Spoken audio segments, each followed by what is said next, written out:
Welcome, everybody, to the Last Key Game Show, Episode 7, come to you live from our Denver, Colorado studios. We have our hosts, I am, and myself, Coach Steve Toth, the founder of Conscious Evolution Media, going on 12 years. We're no longer telling you how many shows we've done because we don't care. So the theme for today is, what are you not willing to let go of? What an incredible theme. So, welcome to the show, I am, and to the game. Thanks. Welcome to the game. Thanks. Yeah, let the games begin. Let the games begin. Like they haven't already. Yeah.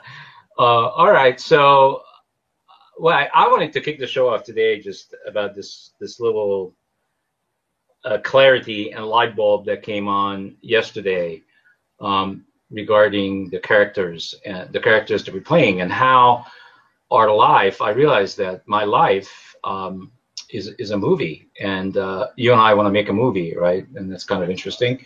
But life has been a movie, and I've been the main character of my movie, and you, I am, have been yours, and everybody else that's watching or will be watching, you are the character of your movie.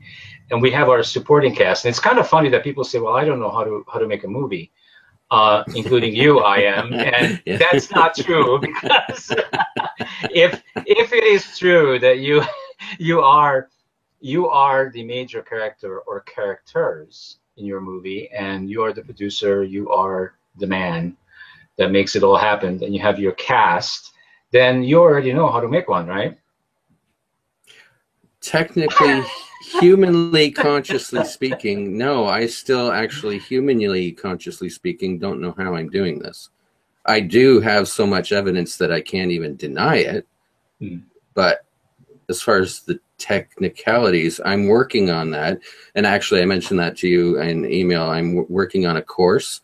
That really is not to do with anyone else. It really isn't. A lot of people think, oh, there's another program or course out there being offered on the market. There is nothing. I have looked. I've bought courses. I even mentioned courses to you. Like they were good. They were decent, but they still weren't it.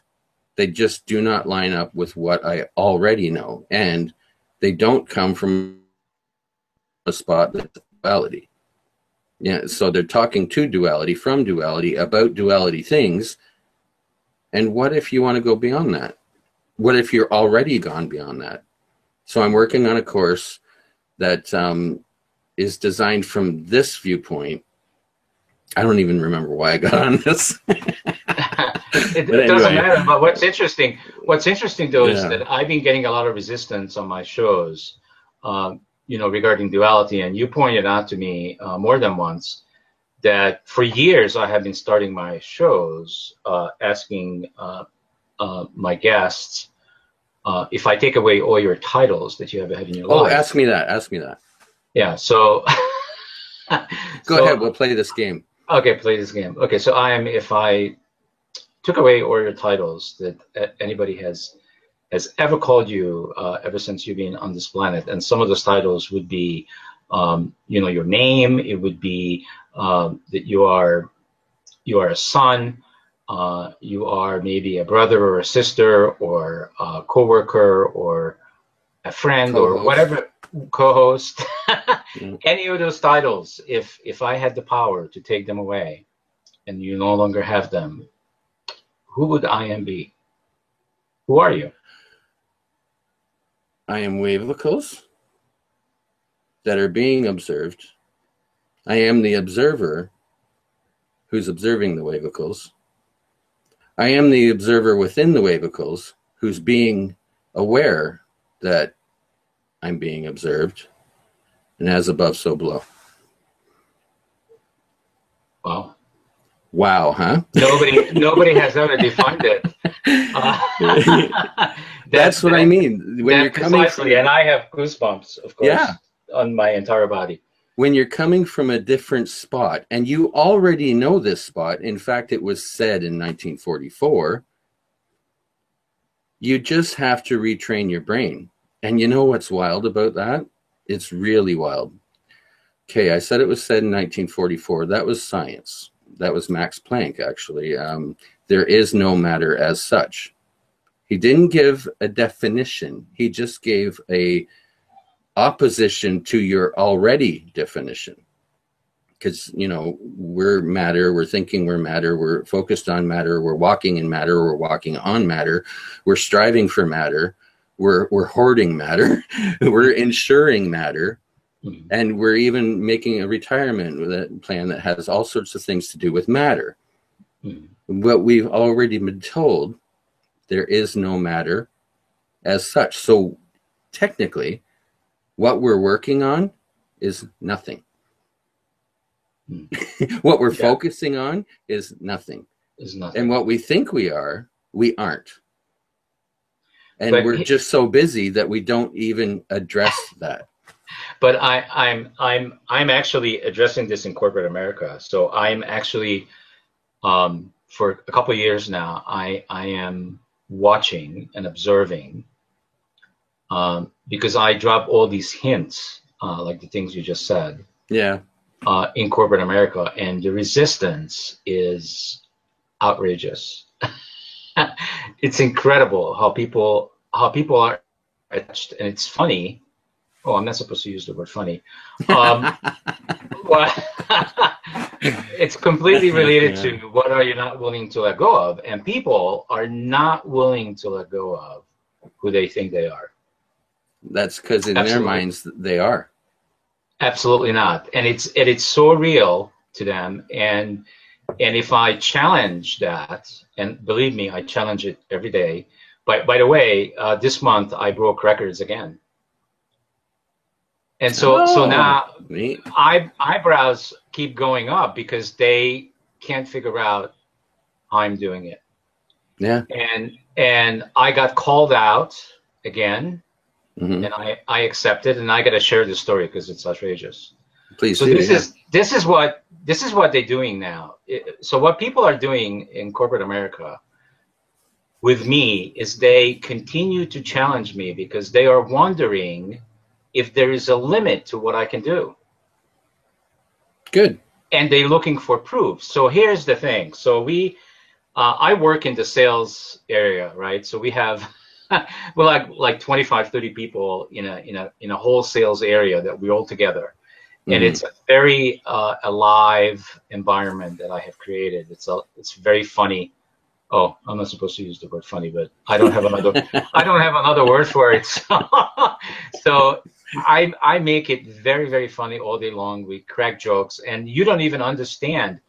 You know what's interesting is I just remembered just right now is that when I was like in my teens, I had conversations like with my best friend, such conversations that when other people observed these conversations, they didn't understand anything I said or he said, because we developed like our own language, and we developed a way to communicate where you don't have to give. We didn't have to give a lot of detail, and I know that I can do that with you. That there's no like story or stuff required for you to get what I'm saying.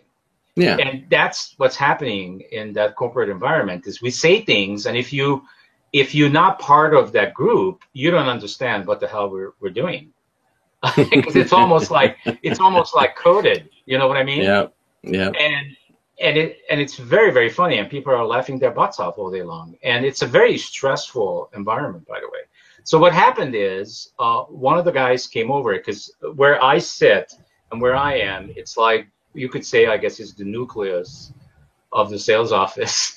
And people come over. So one of the sales guys came over, and he says this. Okay, so there's no way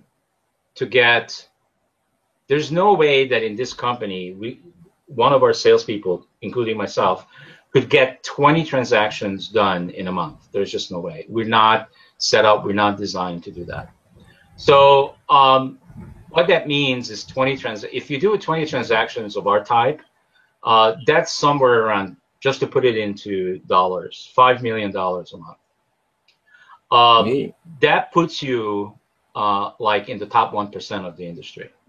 And in a position where you can walk into the office and say, I want to raise. Well, you're making so much freaking money that you don't even need a raise. It doesn't matter. So I said, I immediately responded. I said, okay, so do you want to put your money where your mouth is? So how much you're willing to bet that that I can do it? And all of a sudden, everybody just goes, "Oh wow, here he goes again." So I go. So let me remind you, just in case if you forgot, what my track record has been here. So I repeated every one of the things that I broke, and there's like 5 things now, including the ping pong table. And I said, so here's my track record. So how much are you willing to put on the table that I can do 20 transactions a month? And he did not want to put any money. Yeah. So guess what? My boss gets up from his desk, walks over, shakes my hand. Now this guy, what you're gonna know about this guy, and I'm not gonna name names, but this guy, he has like an issue with touching people and touching things that other people touched, whatever that's called. Yeah. I don't know what that's called, but it's some kind of a disorder. And he comes over and shakes my hand. And everybody goes like, what the hell is going on? He never does that. You can't ask him. He won't hug you. He won't shake your hand. You can't be too close to him. And he shakes my hands and he says, I'll put $100 on it. I said, okay. I said, okay, accepted. So the next thing I do, well, he actually writes it down as a contract. So he types up a contract and right on it. And I put it in my office and for everybody to see. And so next thing I do, I schedule a lunch meeting that I'm paying for the entire operations staff, because I cannot do this alone. Do you get it? Yeah. There's no way I can do this alone. So I'm meeting with the next week. I took everybody to lunch in operations that has to do with this, making this success story occur, and I enrolled them in this possibility, and how awesome it would be, not just for me but for everybody, to prove to the sales team that you can do anything you put your mind to. Yep. Yeah, that actually is funny. I said it. Anyway, Roger Bannister. He was the first man to run a 4-minute mile. Before then, it was thought to be scientifically, medically not possible. And now there's kids doing it. Yeah. Because he did it, now they're doing it. It was acceptable then. So that's like your Roger Bannister. Yeah. In the office. Yeah. So everybody's lined up now. Yeah. And I'm, of course, going to make it happen. Yeah, right on. So, wow. So this movie that we talked about at the beginning of the show, regarding characters and where it's going, is really totally related to, that's another thing that became clear to me. It's related to our theme today, which is, what are you not willing to let go of? Yeah. Because I've noticed when actually when I first started this network 12 years ago, I was asking similar questions, but they were a little bit more complex. So this is how I started 12 years ago. So who are you? Why are you here? What do you want? How are you going to get what you want? And so when I asked these questions, we went to silence. Because they didn't know? People didn't know. Yeah. Yeah, that's the very first step in the original Tony Robbins program. I can't remember the name of it, but the very first step. I probably got it there because I got that program. I've been a follower of Tony Robbins ever since quite some time. Ever since he was like 21. Yeah, like most people don't know the very first one, which is what? What do you want? Yeah, and I have that. I probably still have that tape series somewhere. It's a cassette. Yeah, it's funny. It was cassette, wasn't it? I don't know where it is. What's that? It's probably in my basement somewhere. What's a cassette? What's a cassette? I don't even have a cassette player, so I don't even know what I can do with it. That's funny. Never mind cassette. What's an 8-track? Mm-hmm. So, yeah. So, so I changed it, to that question that we talked about earlier, which is, if I take away all your titles, who are you? And I didn't even know why I was asking that question until you pointed it out to me. It was like not a conscious effort on my part. That's funny. It is, because you did it again. I know, I heard it too. But the actor was speaking through the character who thinks he is. For years, you've been asking a very key enlightenment question, and you didn't. And I didn't even know. I didn't even know. Yeah. There you go. I didn't even know why I asked the question, except that the question appealed to me, and my question wasn't really about stumping people. I just wanted them to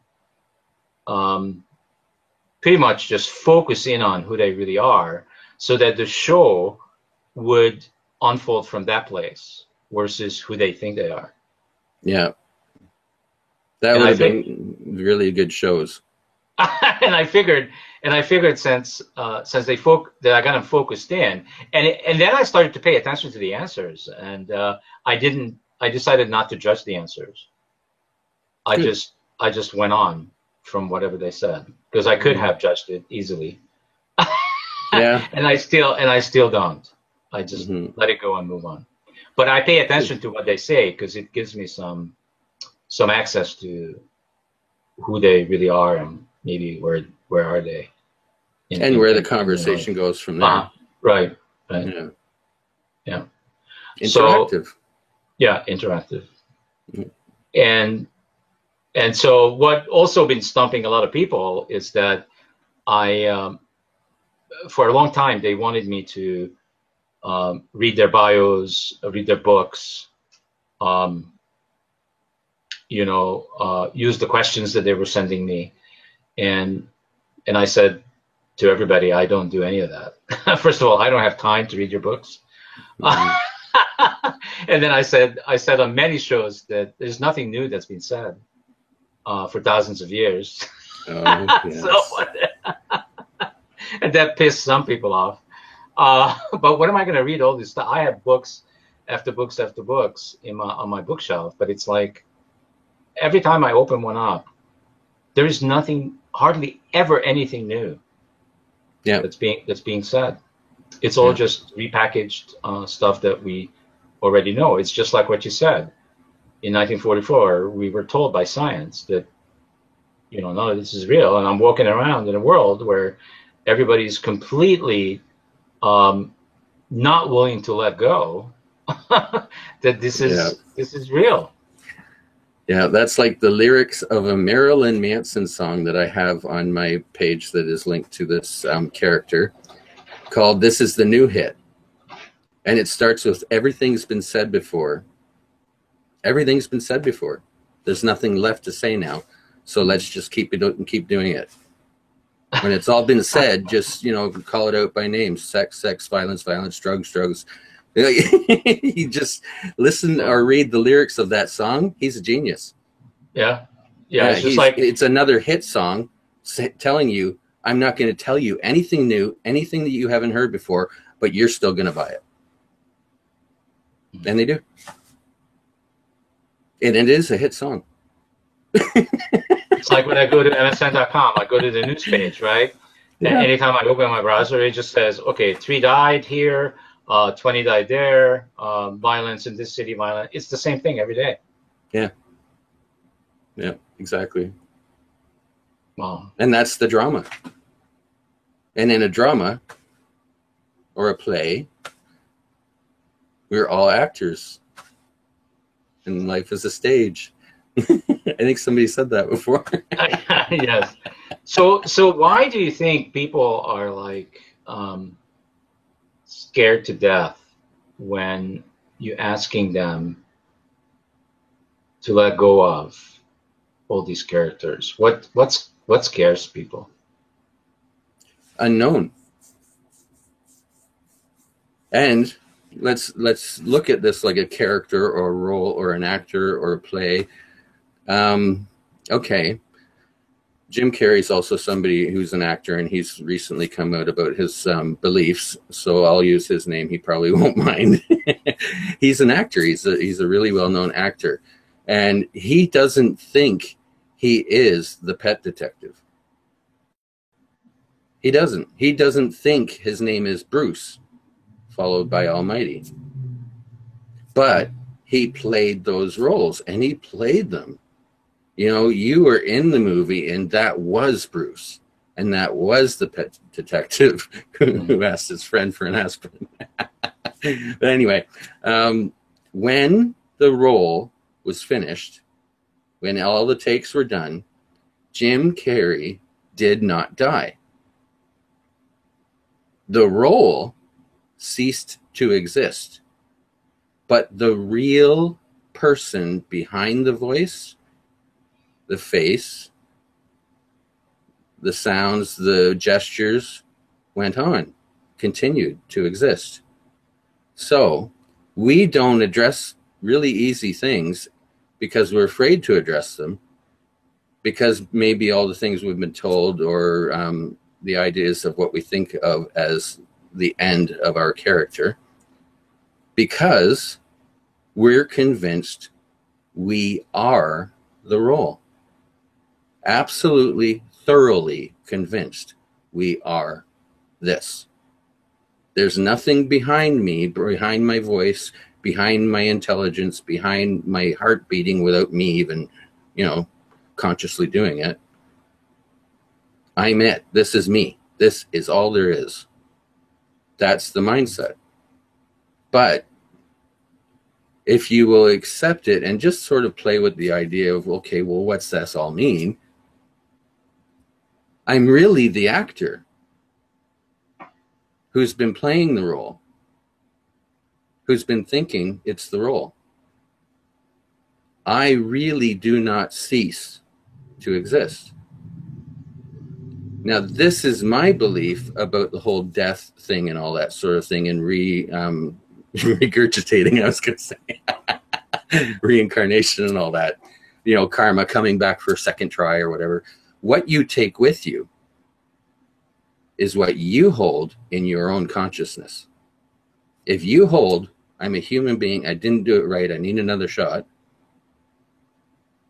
or I'm a single entity with very often tendencies to judge another entity, I need another shot, I have to come back to perfect it, to get it right.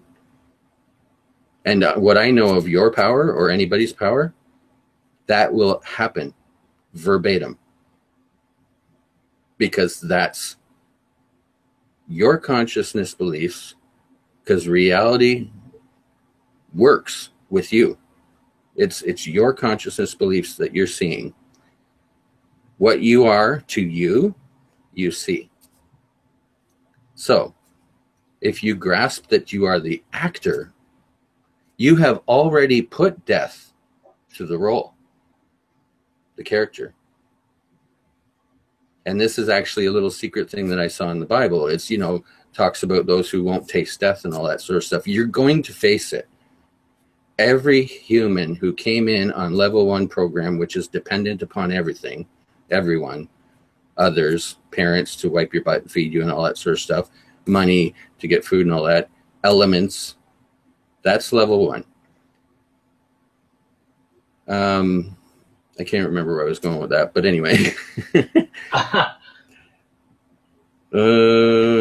Yeah, you take with you what you get here, and your consciousness level is what you carry.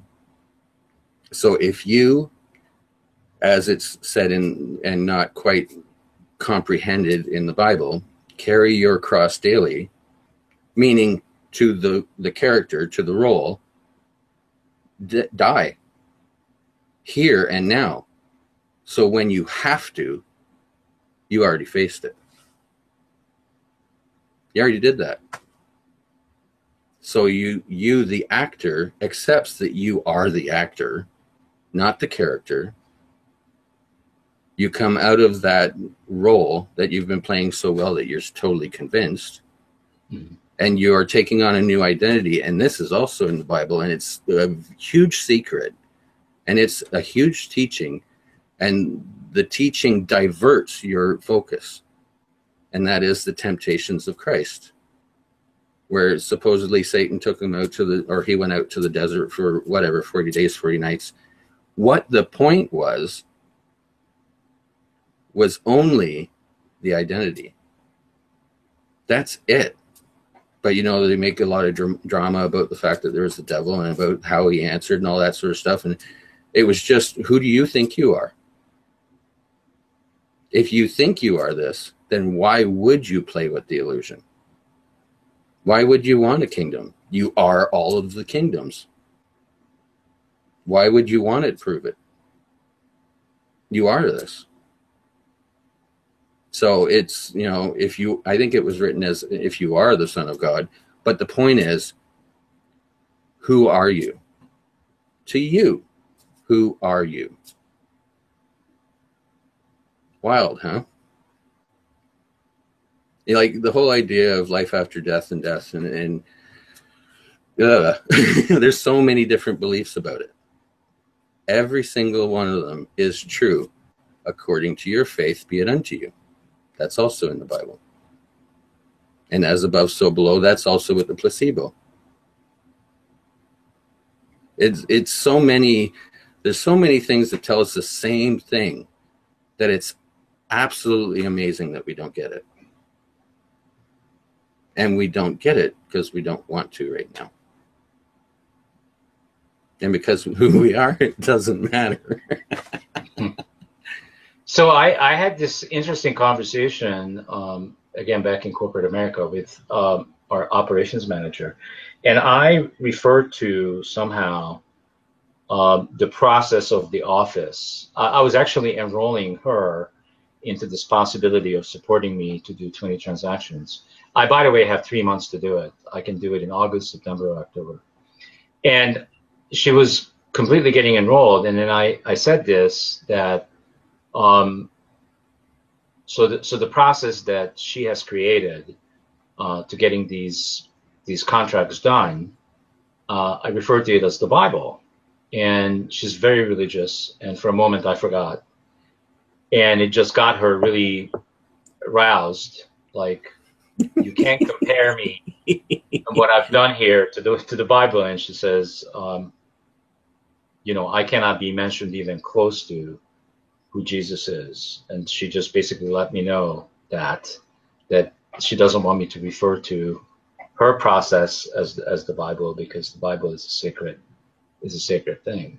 So it's kind of interesting, and before I would have challenged her, but I let it go because I just know how she is, and challenging her will just get her pissed off. And then I won't get my 20. So I let it go. Yeah. But isn't that funny? Oh, I did it again.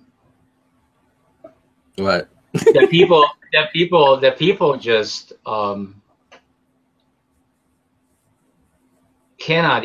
people cannot even be mentioned, like, you are God, you are, because that's where I was going to go with her. And I said, don't do it, because if I do it, she'll go nuts. And so I didn't do it, because I wanted to say, well, don't you feel that based on what you created here, you are God? I mean, you creating this, it's awesome. It's like, this is your creation, and it works. And I would have been I would have been in deep doo-doo if I went there. Yeah, definitely. But isn't that so? It's like, and that's related to really this whole thing about convincing and all this other stuff. It's like I'm not about convincing people that what the life that I'm living and the realizations and the clarity that I'm getting about who I am is what they need to do. It's like, I don't even want to go there anymore, and I'm there right now. But it's like, why am I trying to? I mean, like this whole network. Why am I trying to convince people? Like you mentioned to me a while back that the name of the network is Conscious Evolution Media, and in a sense, that is a repellent, because people go, what the hell is that? And I'm not even interested remotely. I'm interested about guns and violence and sex, and I'm not going to find any of that there. And manifesting. Yeah. And manifesting, that's a big one now too. Yeah. And actually, consciousness doesn't need any evolution. Just to throw a twist at you. Yeah, that's funny. Yeah. I know, well, I said it too. Okay. I'm not changing the name tomorrow, so it doesn't matter. Yep. Yeah. So isn't it so simple? I think that I started explaining how simple it was to understand or comprehend, you know, what we call the secrets and all that sort of stuff. Well, but wait a minute. It's not consciousness that needs evolution. It's people. Right. And what are they?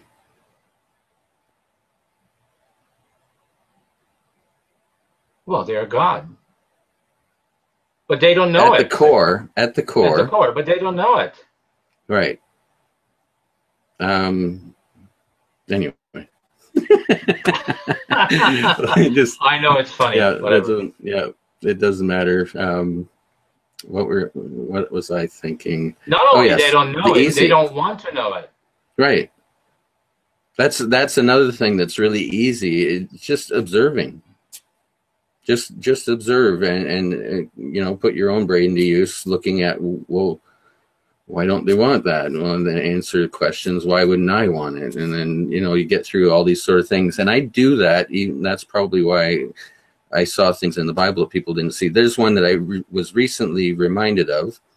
And I actually went out and bought a Bible this time, because when I left, I was so angry, betrayed and lied to and all that sort of stuff is what I was feeling. And I could have eaten them for lunch. And I had the information that would have just tore them apart, basically, right there on the spot, with their own book that they hold up so high and all that sort of stuff. But anyway, I was led back to it because if I am going to finish this book, I have to reference things properly.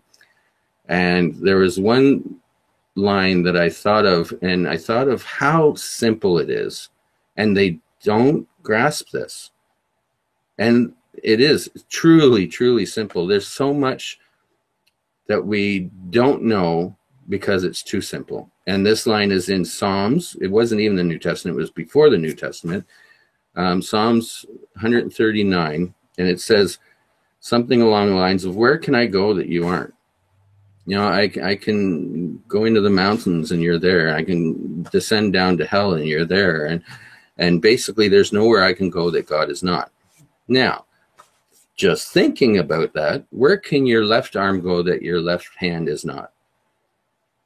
Where can your neck go that your head is not?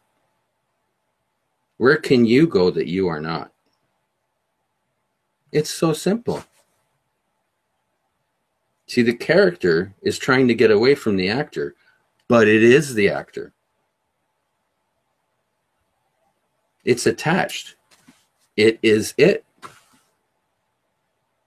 I can't go anywhere without my left foot. Well, I could, but that would hurt. So it says it right there. Really pretty much in plain English. You know, it was probably plain Hebrew at the time, but where can I go that I am not? See, it just takes a bit of childlike thinking, and it says, you know, come as a child. You know, don't be so intellectual and have all your PhDs. And maybe that's why science, I get a kick out of it, but I totally get it. This is a game. It is. We love games. We love to play. There's games all over the place. The big industry is games. So it's proof that we love games. A scientist let's say I'm 20 and I'm almost done, and I've just went through the course where the teacher's telling us all about the observer effect, and from all angles and scientific words and everything, we grasp this, that there's basically nothing as far as what we call a thing. There's nothing until the observation. Whatever you want to say, a human or a mechanical or whatever, an observation makes the wave state become particle state, become a thing. So now, here I am. I just spent all this time, all this study, and I was trying to get A's all the way through high school so that I can become a scientist. And now I find out that I'm going to get a PhD to study matter. And I just found out there is no matter. If I get my PhD for the rest of my life, I'm playing. And I know it. Because we already know the answer. So why am I studying it? It's just so wild to look at things with a clear, honest perspective. It's so simple.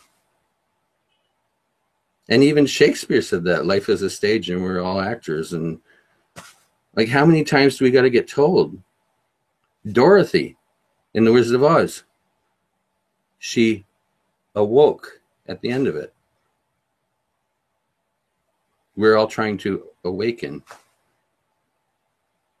And the whole Matrix thing, that is really cool. If you take it apart and watch it a few times and all that, and watch it from the end, meaning Neo stopped resisting Smith. There's a neat way to look at that, but that is exactly what happened. He stopped resisting Smith's attacks. Smith was supposedly the other part of Neo, and the two became one. And then you take that whole thought train and go back and watch the whole movie from the start, all the way through.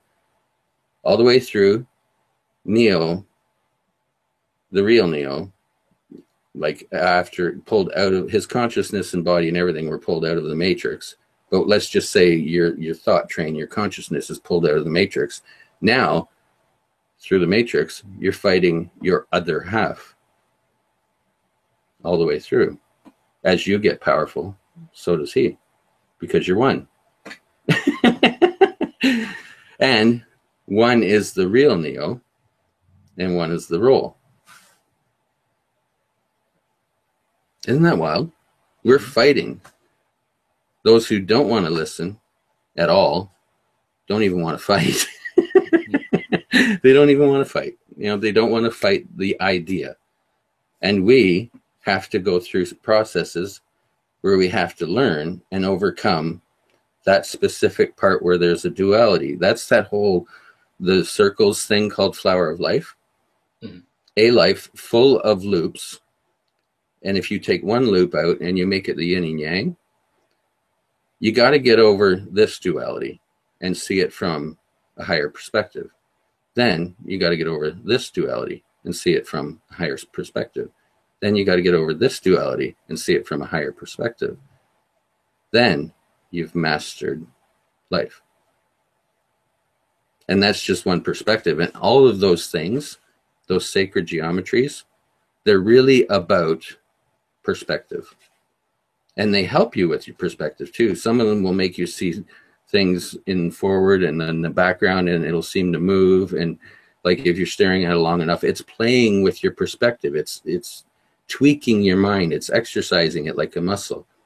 But it's all about perspective. And I already said earlier, my take on death and all that life after death stuff is you take your perspective with you. Same thing, just different words. So going back to our theme, which is what are you not willing to let go of? So what's the consequence of not willing to let go of something? It's up to you. Really? See, all the answers are really simple. If somebody believes in karma, then why do we even need to let go of anything? You don't. You're the boss. You just Like, really, you don't. That's why I say it the way that I say it, is because everything says you're the boss. Everything. Like, even Jesus. She says Jesus, and don't argue this with her either. She doesn't want to move. But go buy a Bible and look at, like, at a secondhand store or something, and look at every act of healing or something he did and count the averages. Your faith has healed you. Now simplify those words. It says, you did it, bud. You did this. You used me as a catalyst, as an idea, as an object, because you're object oriented, but you did it. And then in other spots he says, you are God's. And in another spot he says, if you just have the faith of a mustard seed, just the tiniest seed, you can tell this mountain to move. And it will. It'll lift itself up off and in the lake. Why? Because this is all some sort of an illusion. Hologram, matrix, whatever you want to call it. Whatever word works for you. So when I had that conversation in my corporate office environment with one of the guys, he says, his response to that is, so are you saying if I take my fist right now and put it into this cabinet, that won't hurt? Like, that's not material or not real? What are you saying? Him. It's up to him. It is, and that's Wolf is the guy we were talking about last time. Fred Alan Wolf. Wolf, yeah. Yeah.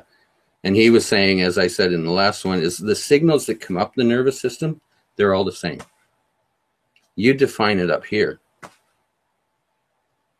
I've seen, okay, actually I wasn't there. I saw the film of somebody putting a long needle through their arm.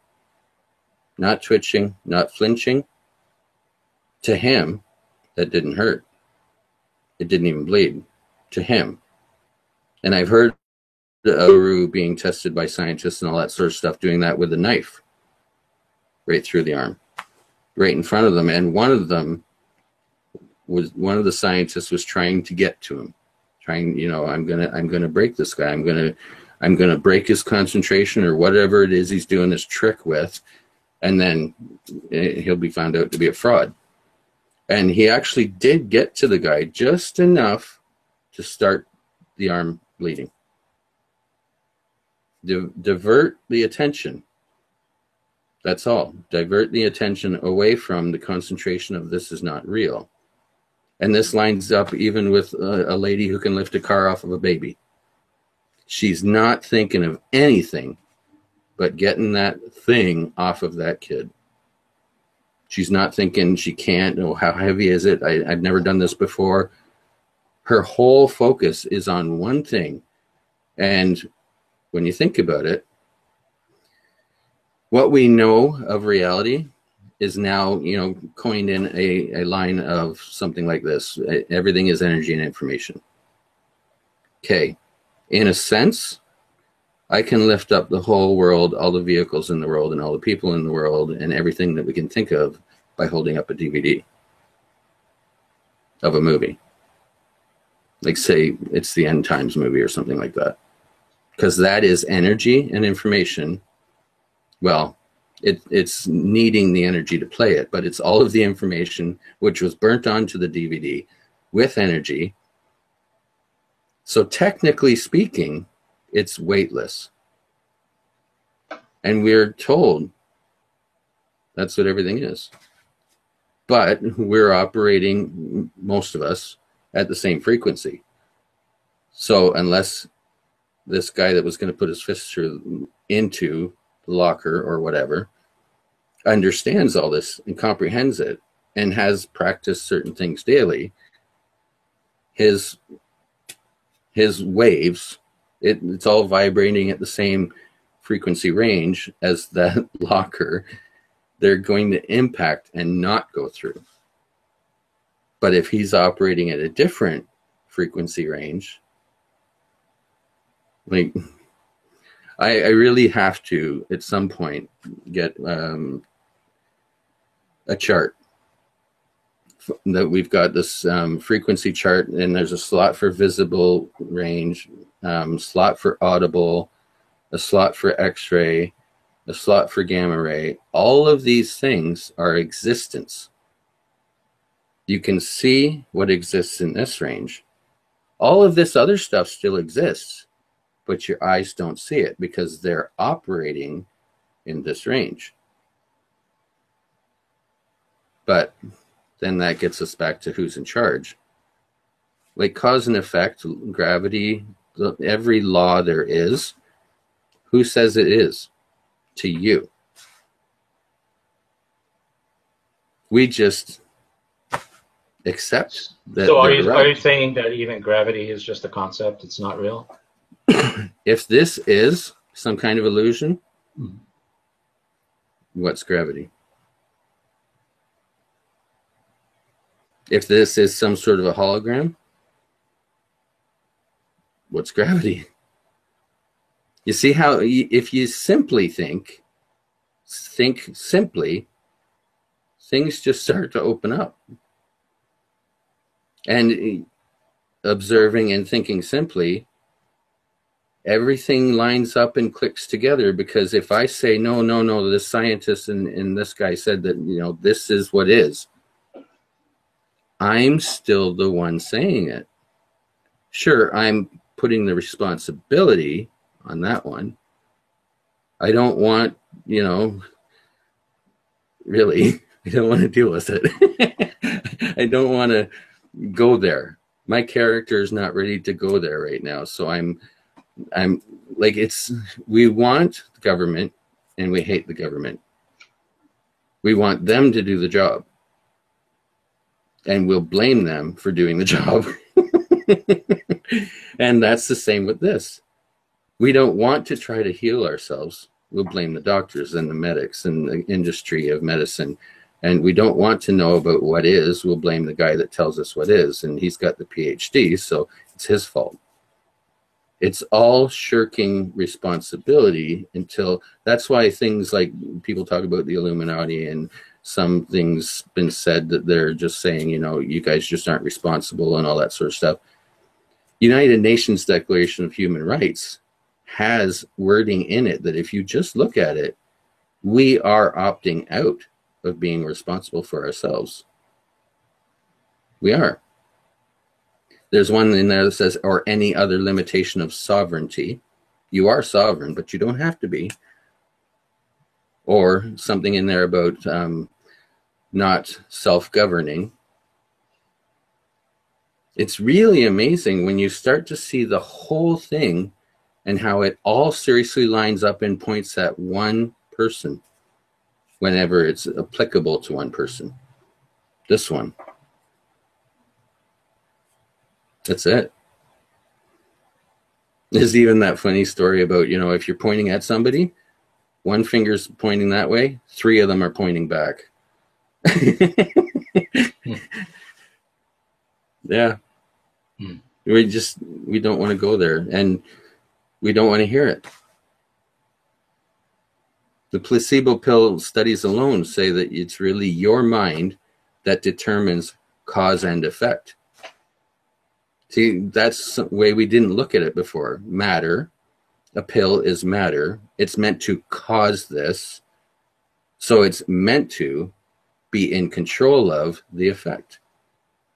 But the placebo pill studies, they went way out of hand. They were studying about this pill. But they found out it didn't matter what pill it was. And the results were so varied that the only thing that one could really conclude, and I don't even know if they put it this way, but it's obvious, it's the mind. That person's mind is the one who determines cause and effect. Gravity is cause and effect. If I drop this, it's going to go down. Who says?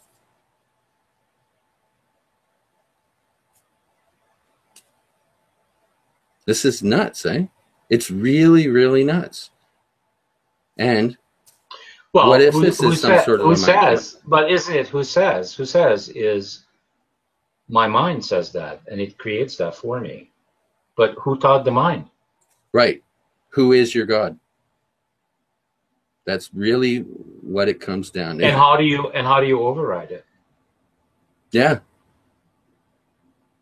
Yeah, you got to ask yourself all kinds of questions. And some people want to override it so bad that they're going into enlightenment things and they're talking about angels and beings and all that, and being taken up and empowered and encoded and all that sort of stuff. Who's that? Who was that other being? Is the focus now not external, or did you just go to another external? See, mastery, serious mastery, is a removal of externals. And here's a good one about that brain stuff. Expanding the brain and all that. Science has already said until you've observed something, there's only wavicles. If your skull is not open and you can see it, can you prove to me that there's not just empty space and wavicles, energy and information going around in there right now before it's opened?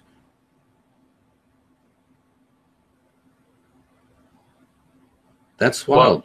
Well, I don't know. I can't see my brain, but the only way I know how a brain looks like inside is watching some video of somebody else's. Yeah. Somebody else's that's already been removed for observation. Yeah, and then I make that assumption.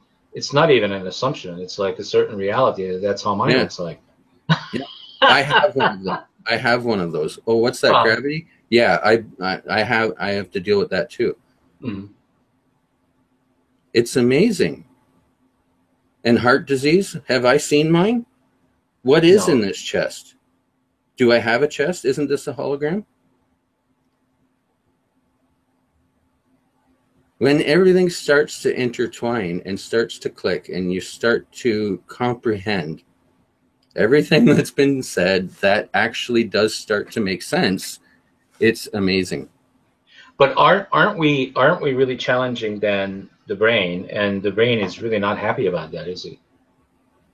Where is the brain? I don't know. That's what I mean. If this is well, hold on. If this is a hologram, you do have a conscious mind. It's obvious you're having conscious thoughts and consciously making words form and all that sort of stuff. But where is it? Where was Neo? That's my point about the Neo fighting scene. Neo was losing. But in the movie, Neo was standing there when he got in the chair. He got himself all locked in. They did shackles up and everything. They shoved that thing up his neck. He was aware that he was getting plugged in. But as soon as he was in, he had no clue where he was. He thought that was air he was breathing in there. In his mind. He thought that muscles and speed and all that had something to do with it. But when he finally remembered, oh, I'm not really here, then he beat Morpheus. You have a mind. Where is it? Or is it the mind?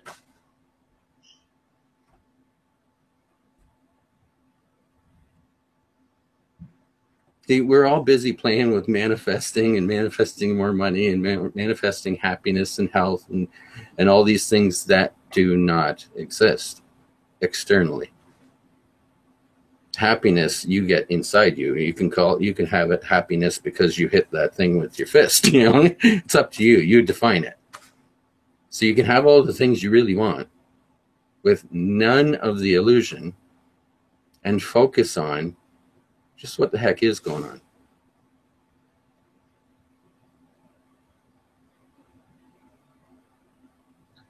Well, but don't you think that most people are really busy seeing and experiencing what other people have, and there's a constant comparisons that's going on. There's a constant competition going on in the world of humanity, and I'm experiencing it in the corporate setting that I'm in.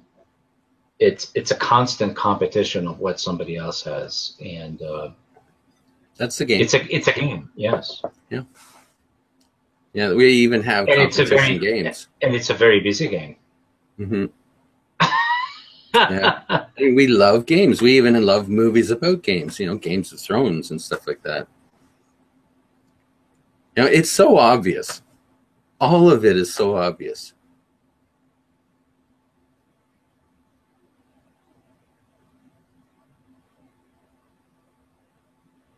So it's about the entertainment of who? Of what? Yeah. And each one gets to answer that for themselves.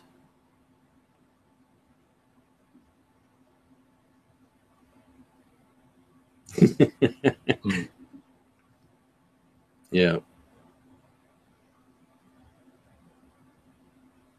Yeah. Wow. What? The point is up to the one who's defining the point.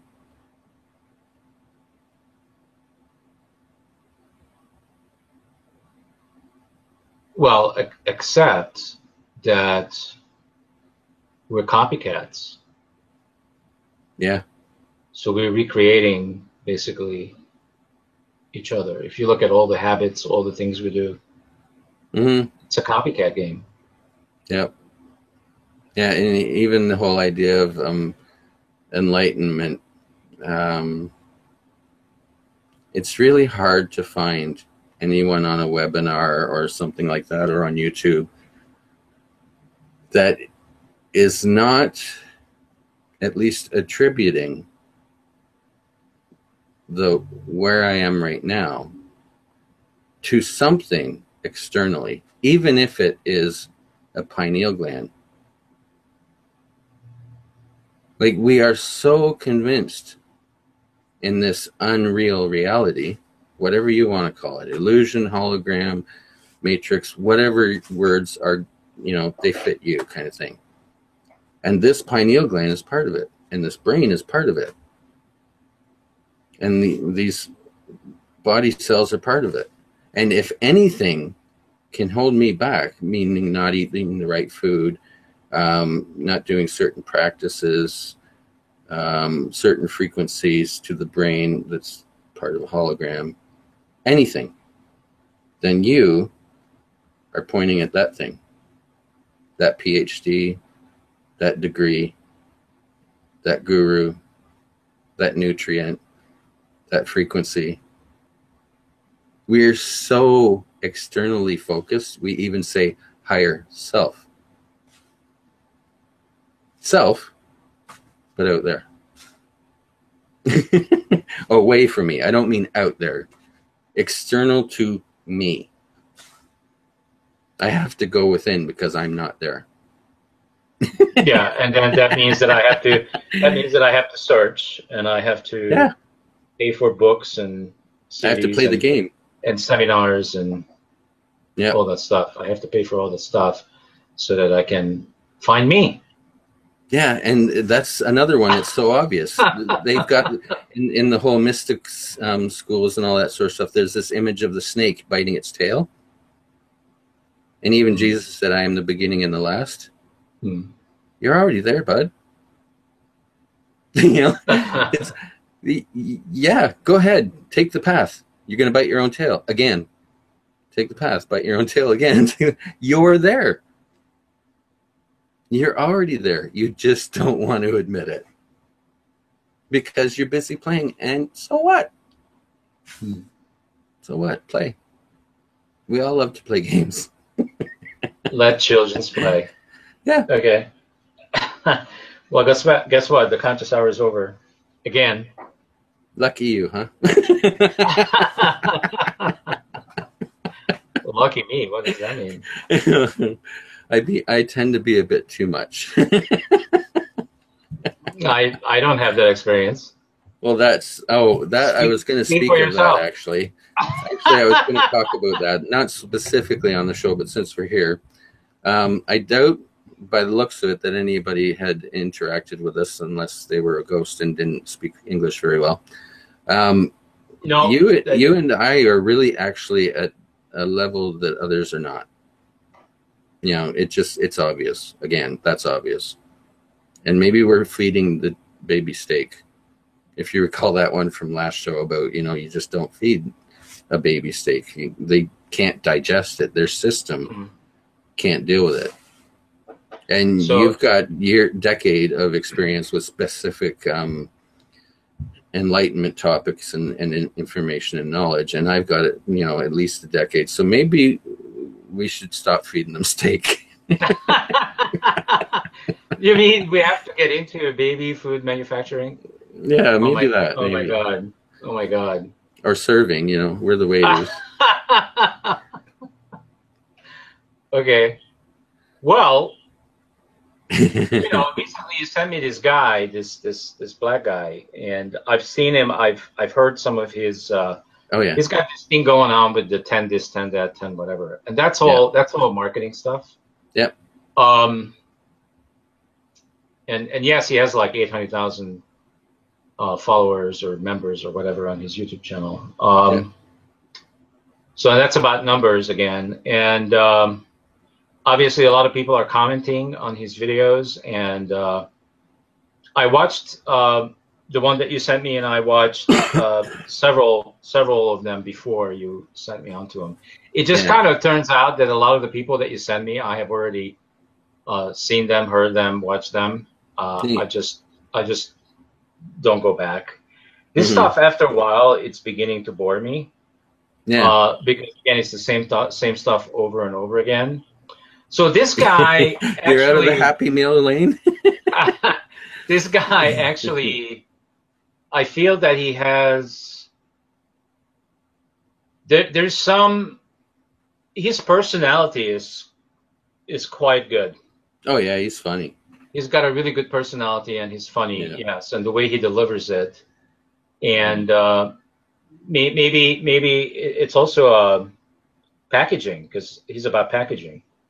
So not only his titles are good, the 10 this, the 10 this, whatever, the 10 secrets, and that stuff is like, it makes my stomach turn. The 10 secrets. There are no secrets. Yeah. So this is just, it's a more, for me, it's a more, what's the word I'm looking for? A more digestible, more elegant version of what I experienced like 10, 15 years ago of all the internet marketers that they were selling us all this stuff that they knew how to do. And if their seminar, and if you bought their books and tapes and CDs, then we will have the same as what they got, which is millions of dollars. Yeah. I'm not doing that anymore. Yeah. I just don't have a stomach for it. Yep. Yeah, it's funny because I get it with the person you were talking about. He's also got the focus that everybody wants, which is the happy life. He even talks about, those of us who have got there, we're not focusing on all the things you guys are focusing on. We're down at the beach. So it's all reward and happy and good life, and it's it's the duality thing. So that game again, and I have to say, and I'm being really honest here, that he's entertaining. Yeah. So if that's what somebody wants to hear spirituality or coming home to yourself in an entertaining fashion, he's serving it up just right. Yep. Perfectly. Yeah. Mm-hmm. This is funny. and it was interesting that you were hoping that he would actually show up here. Yeah, well, I did want to help him, but obviously he's happy where he's at. I think he didn't show up, right? No, he didn't. So we'll talk and see what we can do. This is an interesting challenge as to how to make baby food. How to downgrade.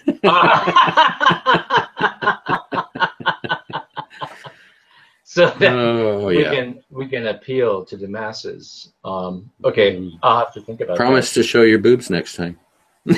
Yeah. Just title the next one "Boobies." Yeah. Yep. I know a few. Some of them are my cast members. They're really gorgeous. Oh, there you go. So, All right. So, wow. I don't know what to say other I know. than I was just joking anyway. that's fine. So yeah, this was a good conversation. What are you not willing to let go of? Illusions. I'm not willing to let go of anything, and I'm willing to let go of everything. That's where I'm at. Yeah. Yeah. And mine to simplify my wording is illusions. Yeah. Okay. No, proven to be non-real things that I really like. Don't want anybody to take them. I'll even insure them. Well, and I do think that in this show we had a variety of food that we served, including baby food, and steak and chicken and all kinds of other stuff. So there's something here for everyone. So gorge yourselves. That's what I have to say. It's not you can eat buffet. All right, this was awesome. We'll talk to you later. Everybody else, keep watching. Care. What else can I say? See you next time. Bye. Adios.